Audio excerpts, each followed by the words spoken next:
Agora, a urgência dá sentido aos dias. Foi-se o tempo de condicionar nossa existência a acontecimentos futuros. A pergunta é: até quando? É agora ou não será? Já não é possível esperar pelos abraços, pelos encontros, pela viabilidade tranquila do que antes era o experimento da liberdade. É urgente.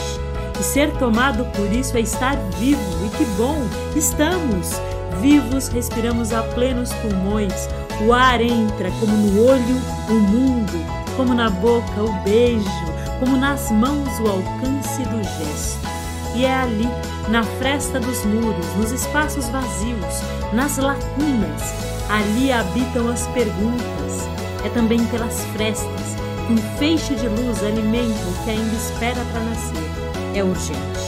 Lutemos para encontrar o ponto de ruptura, a fresta, e diante dela, sem economia de afeto e presença, recobraremos a nossa integridade. Existir junto faz mais sentido. Estamos vivos, movidos pelo desejo de escuta. Se cada um de nós pudesse vestir-se de palavra ou corpo, imagem ou música, história ou vida vivida, e encontrar novas hipóteses, aí teremos feito da fresta um elo, uma rede de pertencimentos. E o espaço da cidade será outro. Será possível encontrar as histórias que esperam para serem contadas. Será possível encontrar com gente diversa e suas vozes. Será possível transformar literatura em direito. E cada habitante será nosso convidado para reaprender a sonhar. Quais histórias nos esperam? O que compõe o espaço de criação em São José do Rio Preto que nem sequer imaginávamos que existisse? Em 2021, a Companhia Apocalíptica de Teatro apresenta o Fresta, um festival literário multilinguagens, não competitivo e completamente online, que revela artistas da cidade e promove um intercâmbio com outros estados brasileiros, quiçá do mundo. São 65 horas de programação, 10 vertentes artísticas, 90 artistas selecionados e 80% mulheres. É ela, a cultura, que sempre será um lugar para onde voltar. A fresta, através da qual jamais esqueceremos quem somos e o que realmente importa.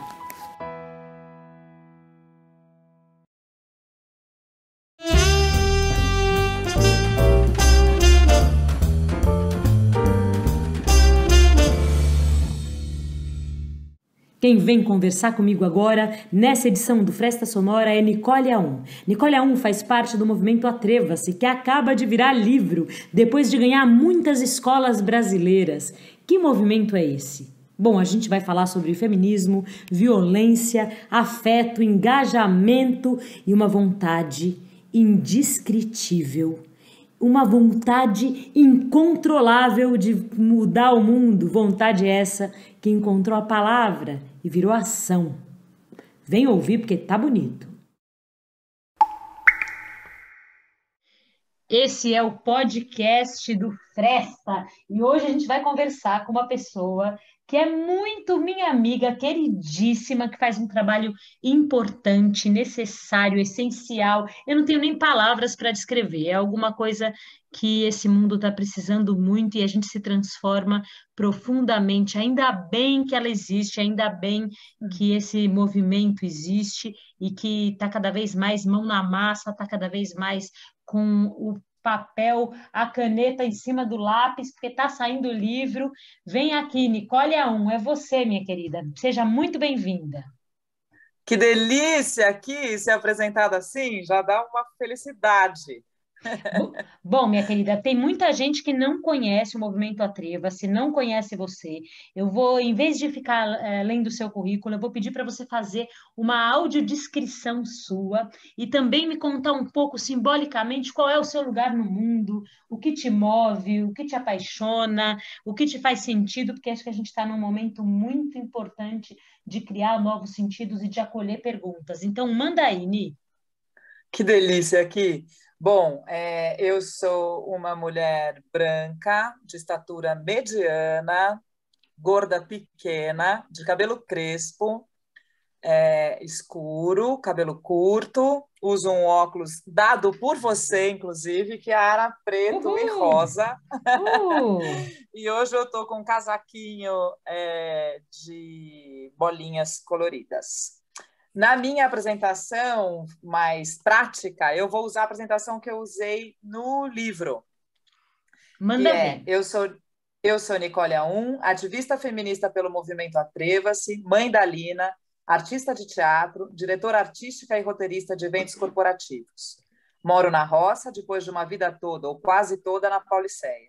Sou tudo isso, não necessariamente nessa ordem. Também sou tantas outras coisas que ainda não consigo nomear. Faço da indignação o meu maior motor e talvez por isso consiga passear por tantos mundos.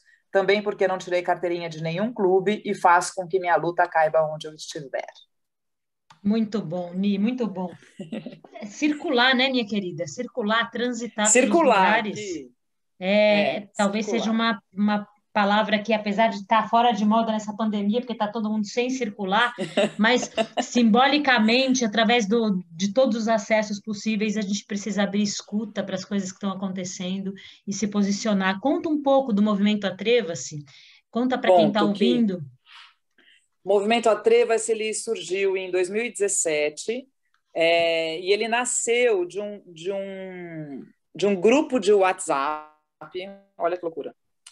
Porque em 2016 surgiu em São Paulo uma afiliada de uma escola de princesas de Uberlândia. E essa criação dessa escola de princesas gerou uma comoção, né? Gerou uma coisa do tipo, gente, o que está acontecendo? Quem está falando disso? Por que nós estamos falando disso? Quem que está criando escola de princesas nessa altura do campeonato?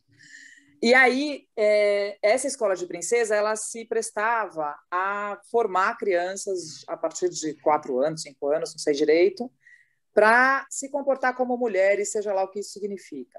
E tinha uma grade curricular que era ensinar a botar uma boa mesa, ensinar a fazer uma cama, saber qual vinho harmoniza com qual comida, quais são as flores da estação e outras coisas assim. E aí, um dia, numa reportagem, eu vi uma mãe de uma das alunas que estava inscrevendo a filha, dizendo que ela estava fazendo aquilo para que talvez a menina não sofresse as violências destinadas a ela. Ela não elaborou dessa forma, mas o que eu entendi do que ela disse foi isso. E aquilo me abriu um abismo sem fim, assim, porque eu pensei, nossa, de quantas violências nós somos formadas, né? De quantas esferas da violência passa o nosso estar no mundo, né? O simples fato de estar no mundo.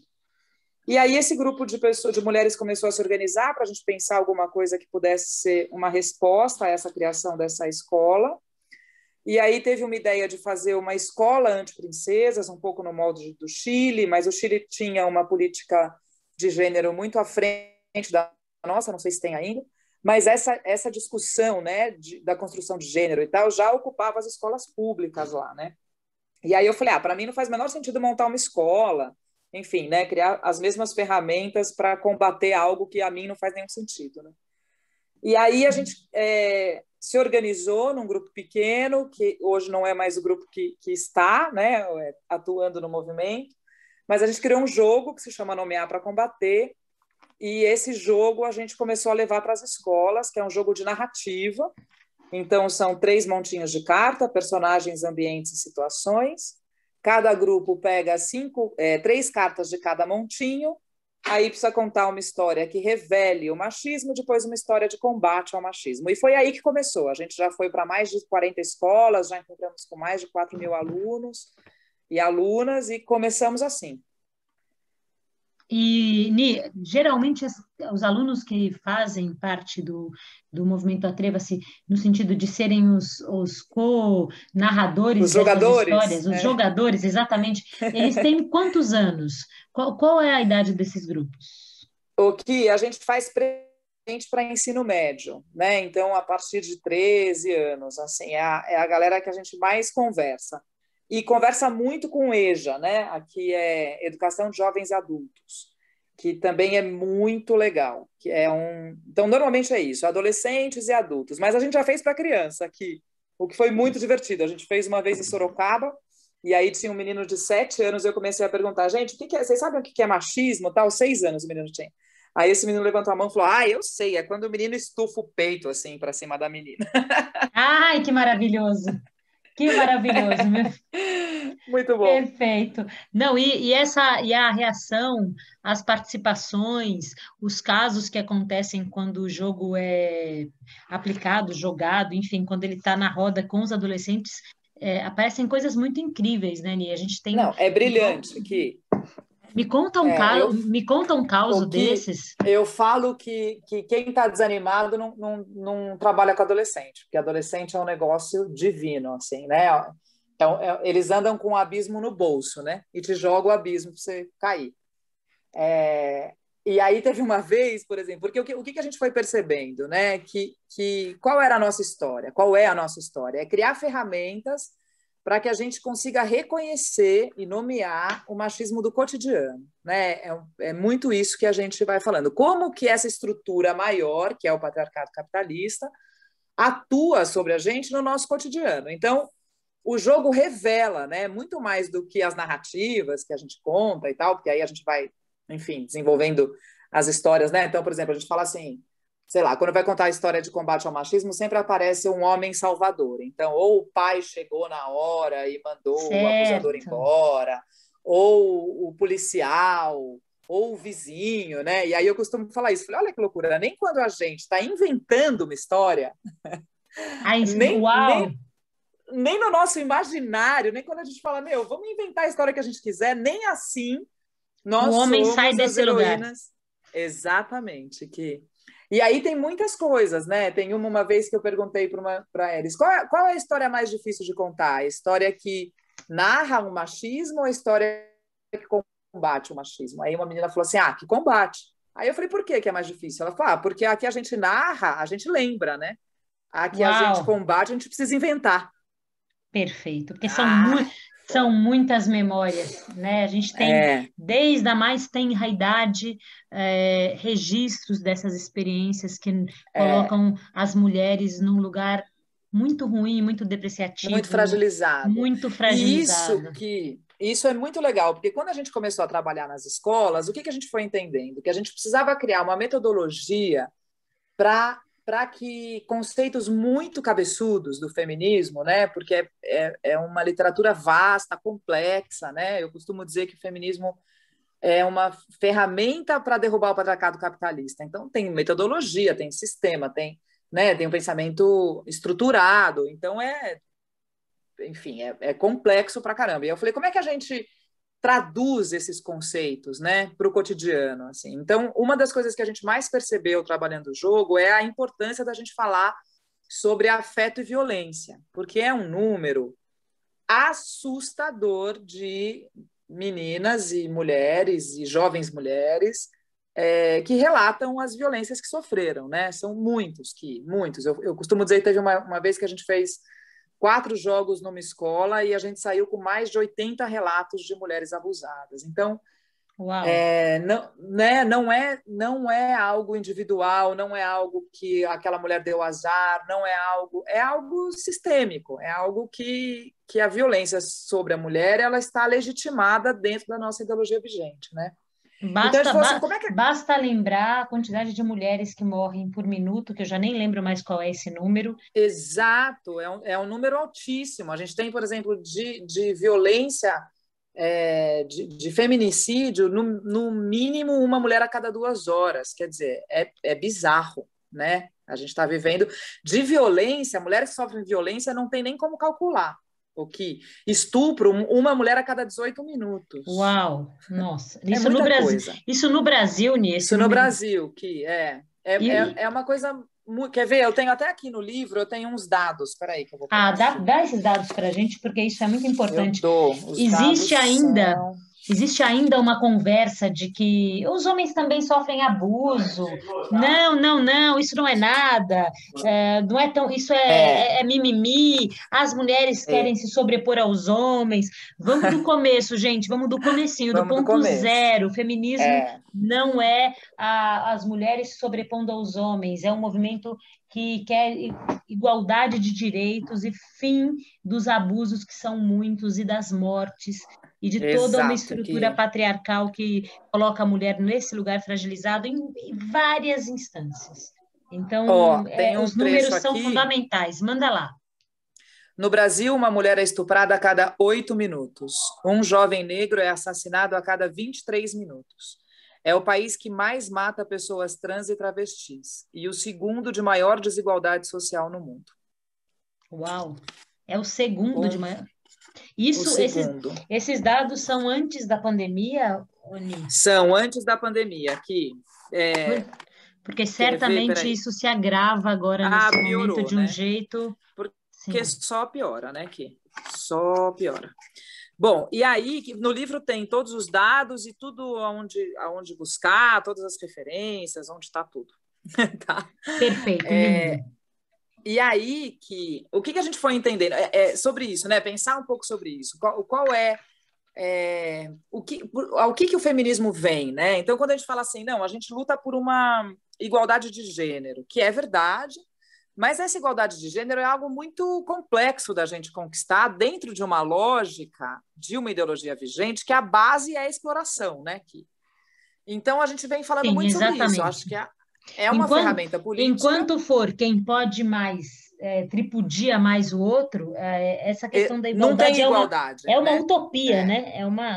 Exato, é uma invenção, é uma falácia, né? Bom, aí a gente começou a criar ferramentas e a gente foi entendendo que essa questão do relacionamento era algo muito intenso e muito forte, né?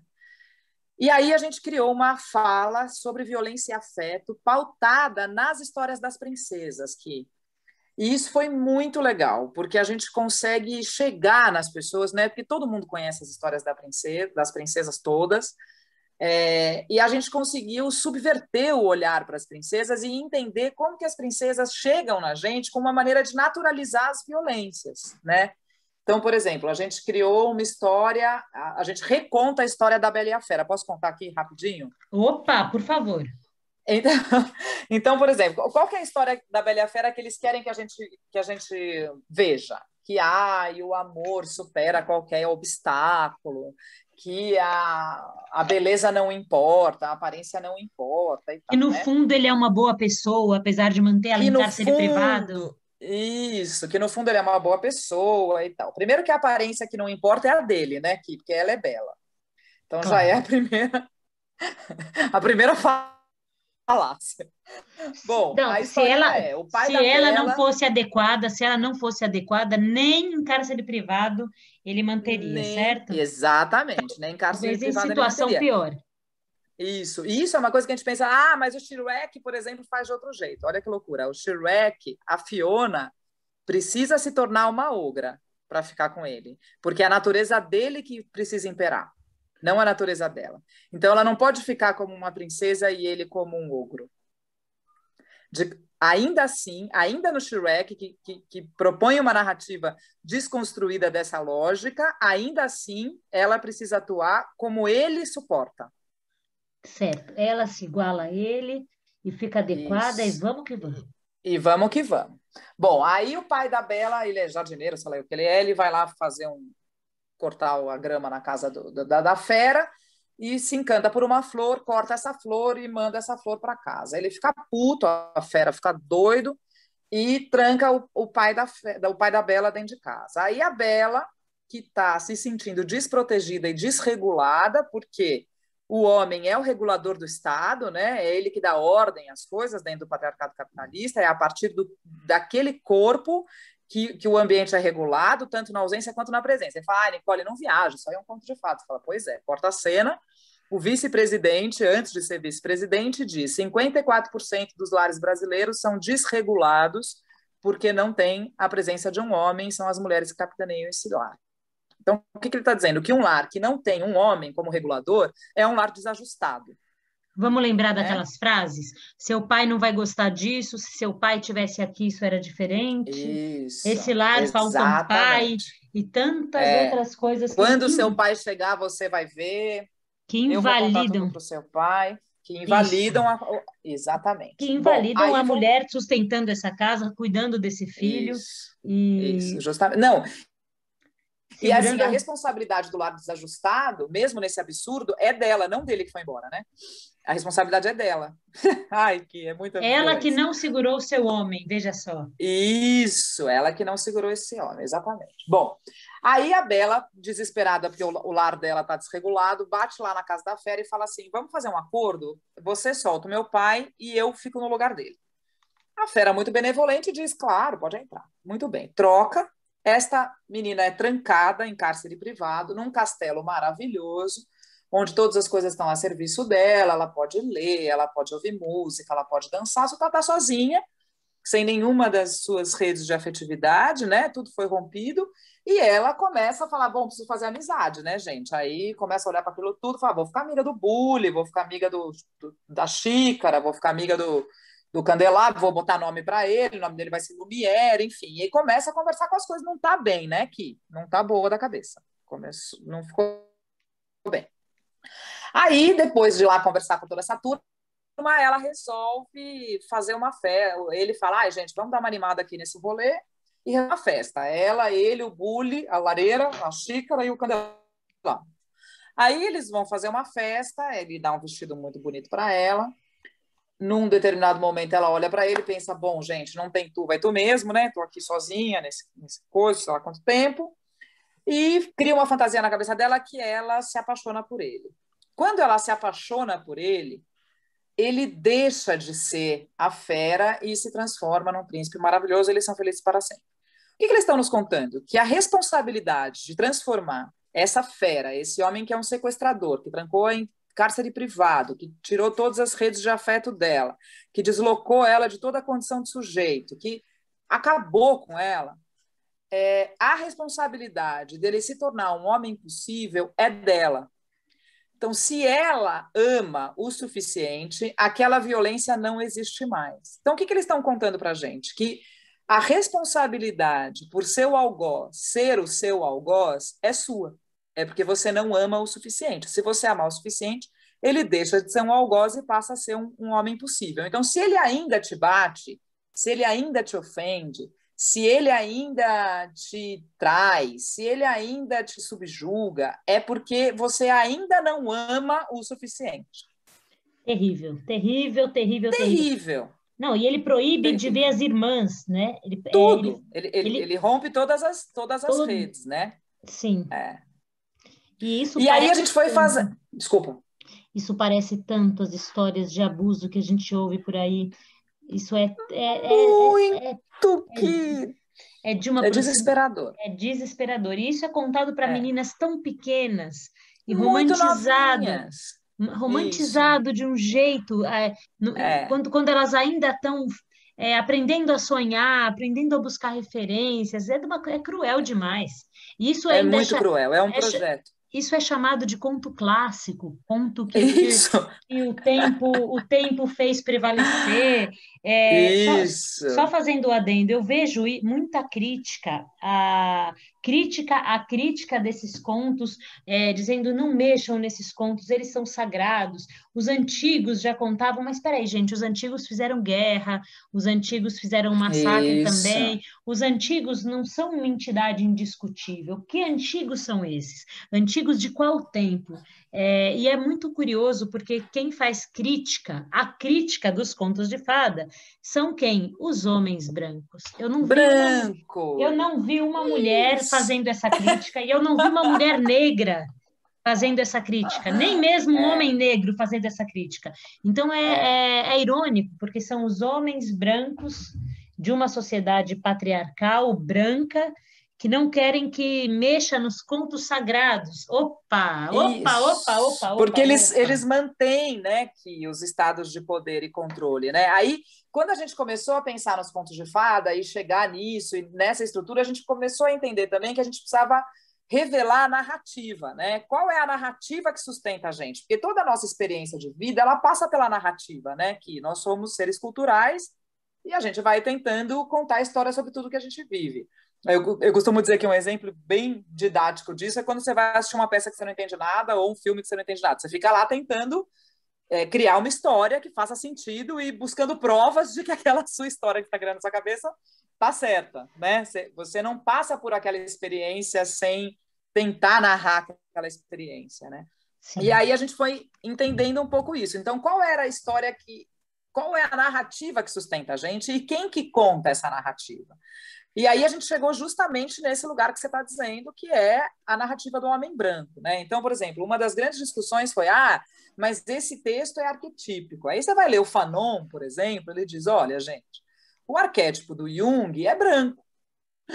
Ui, É claro. nossa, é verdade. Se Então, você buscar, se você fizer uma viagem aos países africanos, você vai encontrar uma série de arquétipos que seguem outra lógica, outras lógicas. outras Exato. lógicas de outra estrutura, de uma estrutura Isso. de culturas que não são letradas, que são orais, enfim, são Exato. arquétipos da mesma maneira, só não são chamados assim. Exato. Só que, exatamente. Aí o que a gente foi chegando, né?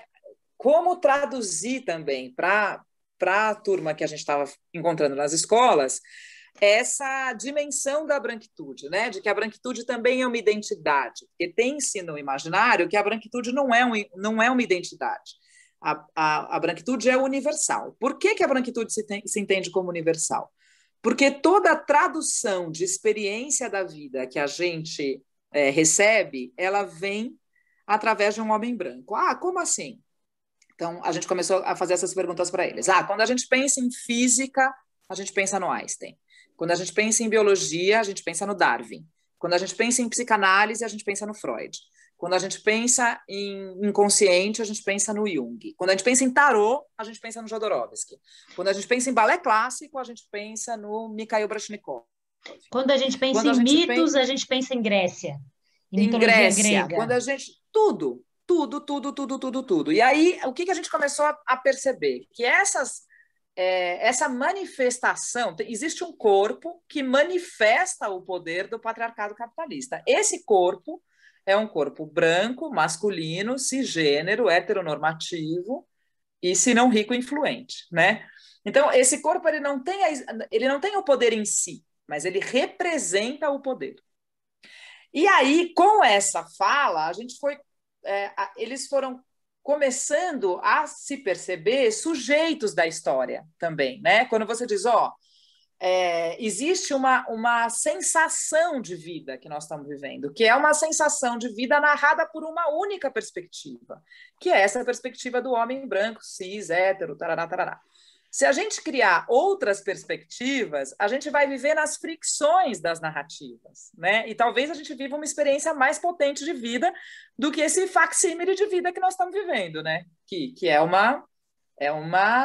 um facsímile mesmo, é uma experiência narrada por alguém. Nós não nos narramos, os homens nos narram, os brancos narram os pretos, os cis narram os trans, e assim vamos, né? Os brancos narram os não brancos, e assim vamos vivendo um troço que é muito distante de uma experiência real de vida, né?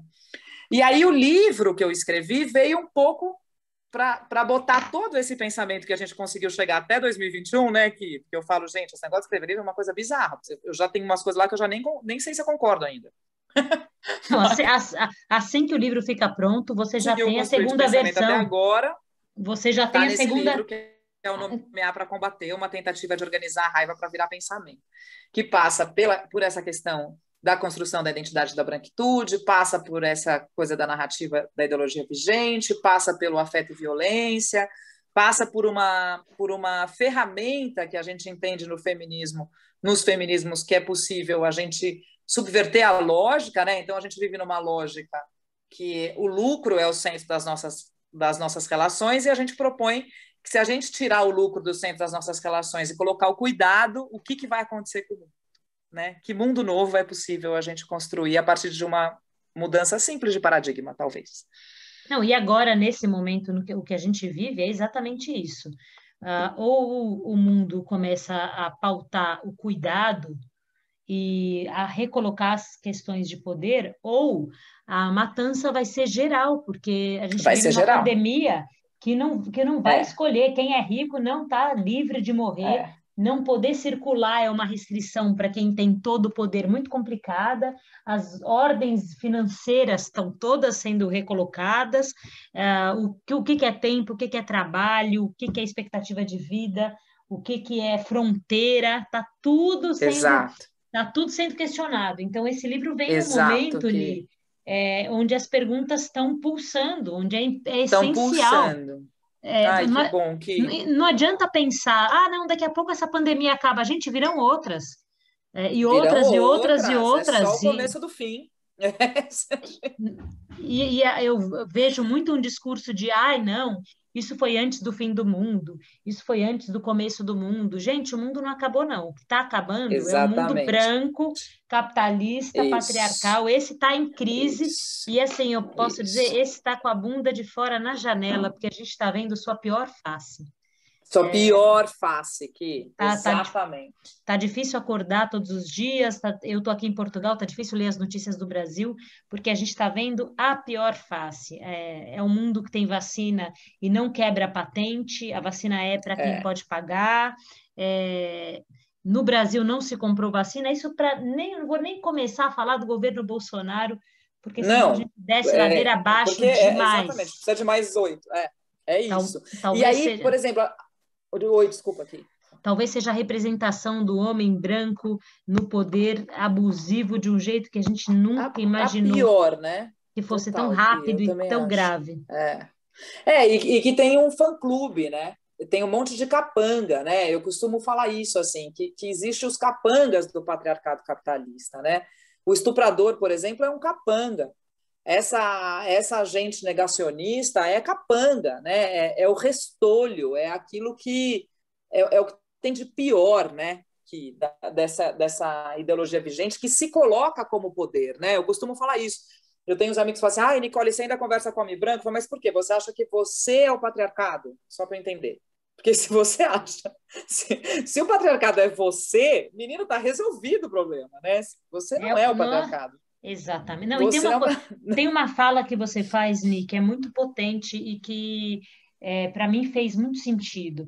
Um abusador, ele não está sozinho, os outros homens compliciam, É, acobertam, passam pano, e que talvez isso mude o dia que isso não for mais assim. Conta um pouco sobre isso, porque essa é uma fala conto muito que potente e acho que dentro do festival, sendo o festival um festival que tem muita programação cultural local, lá em São José do Rio Preto, interior paulista e também alô, todo o Brasil. Essa fala, ela se faz muito importante. Fala um pouquinho. Nica, oi, meu, Ki, voltou. tô- Agora tô. pronto. Então, conta para mim um pouco sobre isso.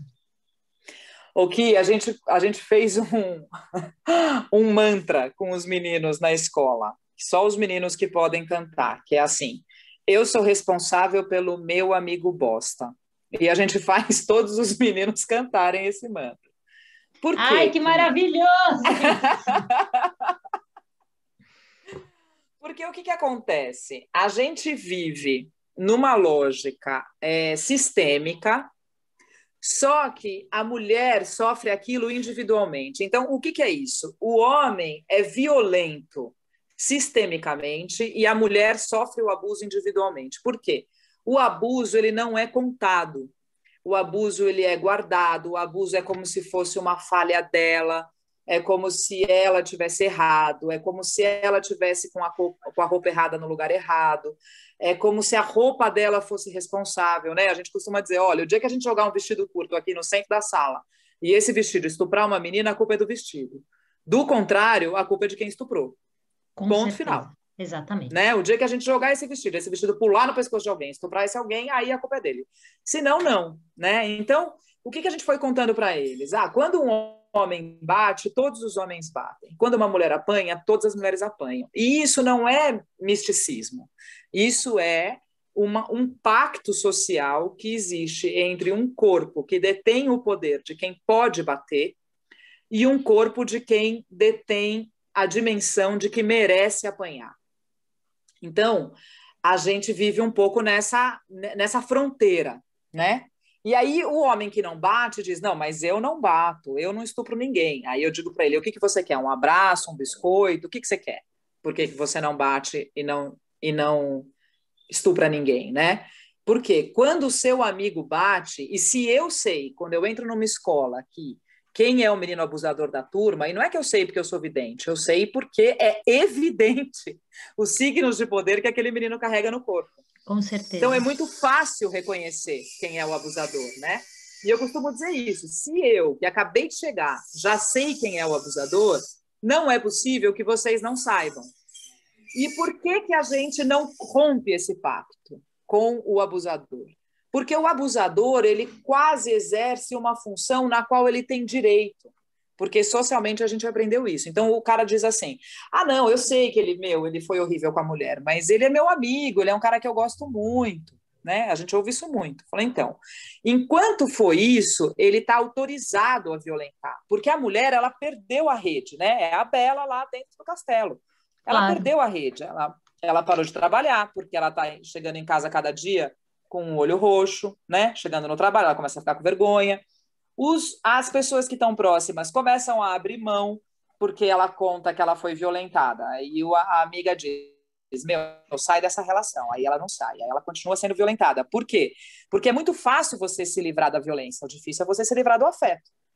E o mesmo homem que bate é o homem que traz uma flor. Né? Isso é terrível, isso é terrível. Isso é terrível. O mesmo homem que bate é o que prepara um chá quando ela está com cólica. É o que traz um bolo de aniversário gostoso, é o que sabe?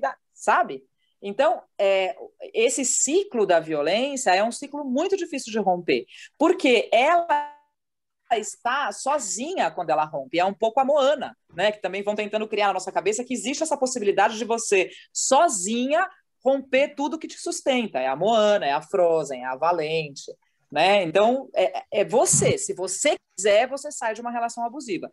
Só que se você quiser, você já perdeu o emprego, você não tem rede de afeto, você sabe que você já ouviu, desde que você se conhece por gente, de que homem é assim mesmo, de que ele faz isso porque ele te ama, né? Até essa mulher entender que aquele ataque de ciúmes é sobre posse e não sobre amor, menina, levou muito, porque o mundo inteiro está dizendo para ela que sem ciúme não tem amor, né? Então, total, Ni. É um pouco sobre isso, né? Que ela precisa romper sozinha todas as lógicas de poder e de controle que afundam o corpo dela, e ele não, ele está sustentado. Nicole, não viaja, meu. Imagina que o cara que bate na mulher está sustentado. Corta a cena, goleiro Bruno. Goleiro Bruno esquartejou e deu partes do corpo da Elisa Samúdio para os porcos comerem. Isso é que é horrível falar disso, mas é sobre isso que nós estamos falando, quando aquilo vive, né? O que é isso na prática, no cotidiano? Muito bem, esse homem vai preso. Esse homem vai preso e condenado. Quando ele sai, ele se encontra com várias pessoas com uma máscara de cachorro, porque ele deu o corpo para os cachorros comerem, e um canil oferece um patrocínio para ele.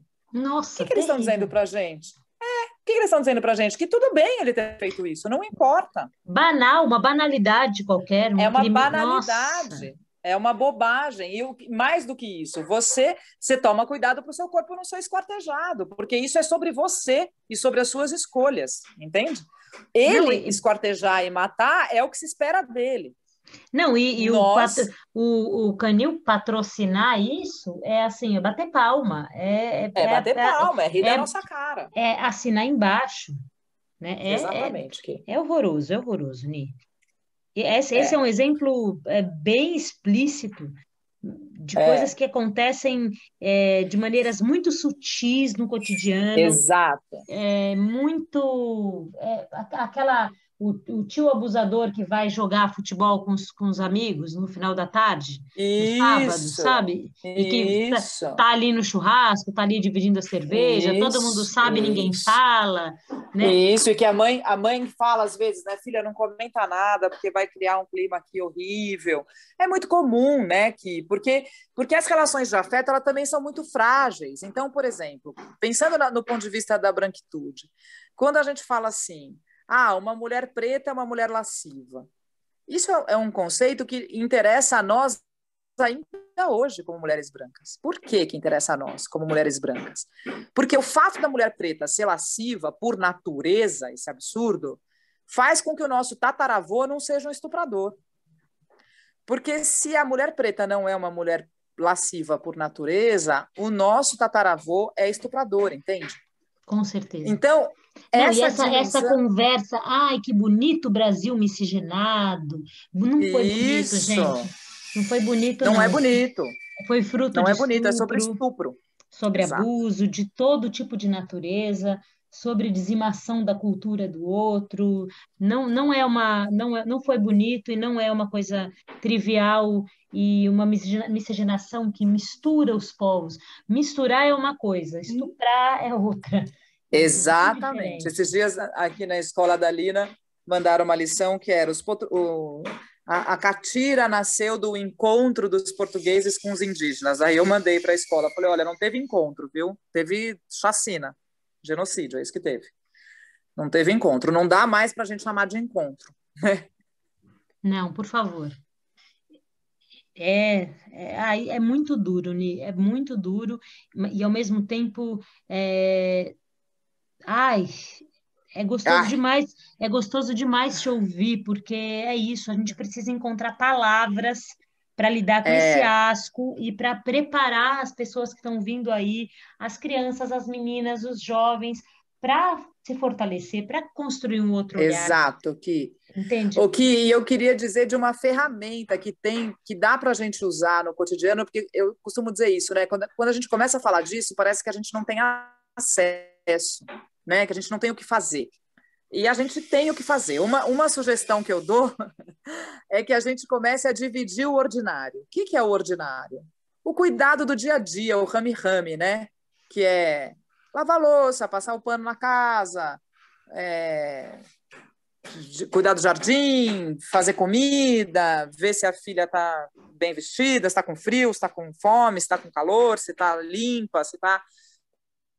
Essas coisas que foram colocadas na nossa conta das mulheres como algo inerente a nós, né? Não é, não é. Então, se a gente começa a dividir o ordinário, né? Se quem mora na casa cuida da casa, se quem tem filho cuida do filho, a gente consegue criar acessos para o extraordinário, né? Que a gente consegue socializar o extraordinário. E aí é possível todo mundo ter tempo de ler um livro, é possível todo mundo ter tempo de escrever uma poesia, de brincar, de fazer coisas muito gostosas e interessantes e divertidas, né? Para todo mundo, né? E não Sim, só que uma parcela se ocupe daquilo, enquanto outra parcela se delicia com o extraordinário. E isso em todas as esferas, né?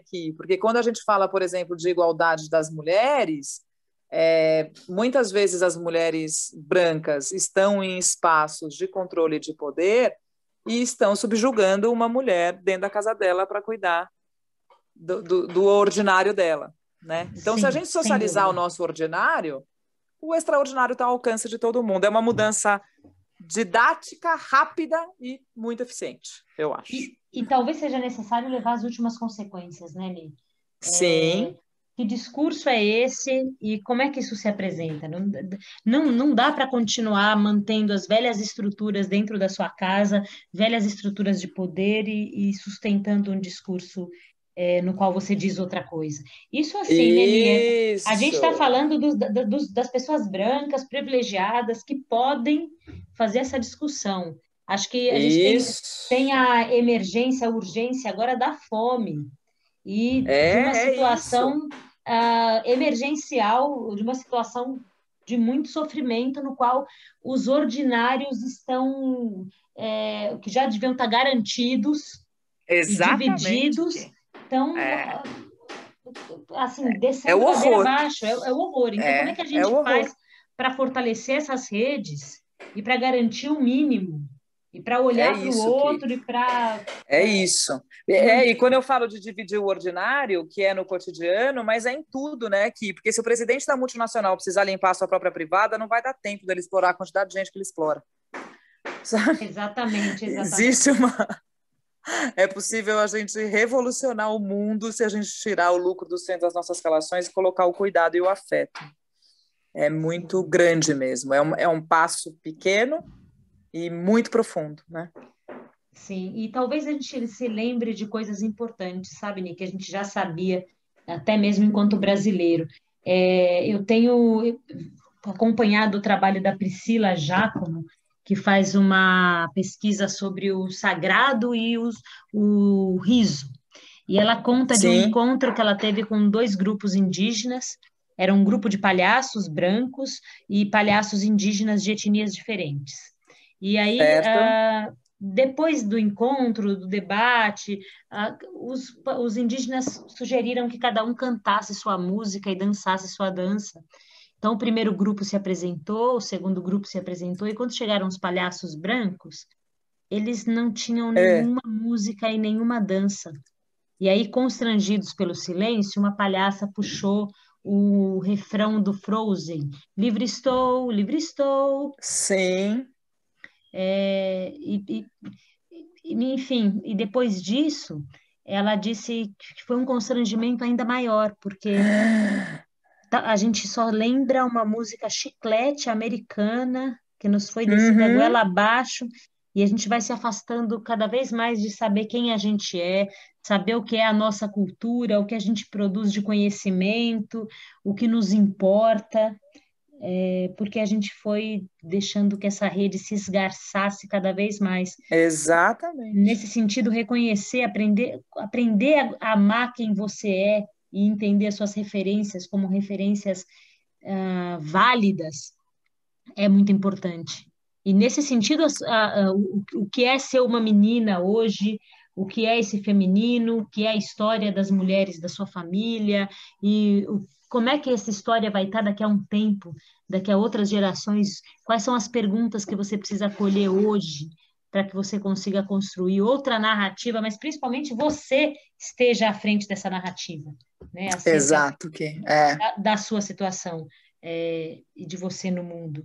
Incrível, Ni, muito bom falar com Que você. bom que Quem de Rio Preto quiser o livro, como é que faz?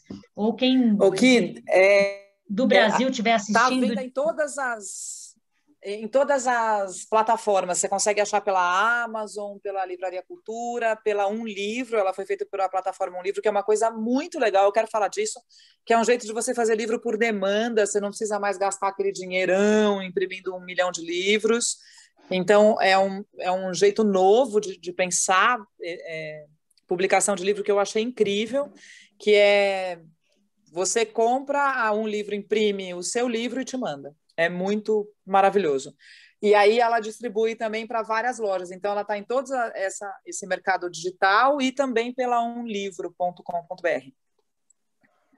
maravilhoso. Diz de novo o nome do livro, a editora me dá as referências para a pessoa buscar. Quem O está livro ouvindo, é no, quem tá ouvindo, gente, pega aí para anotar. Pega um papel, uma caneta para anotar.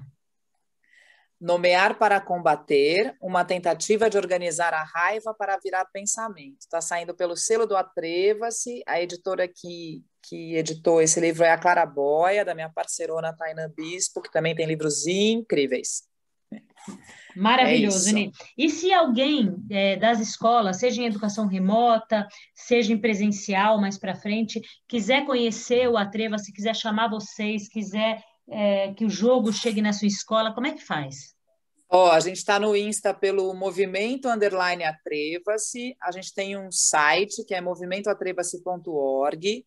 Tem eu também, Nicole A1, A-U-N de navio, só procurar e a gente vai conversando. Agora a gente está criando, por exemplo, eu vou fazer um encontro numa escola em junho só sobre as princesas.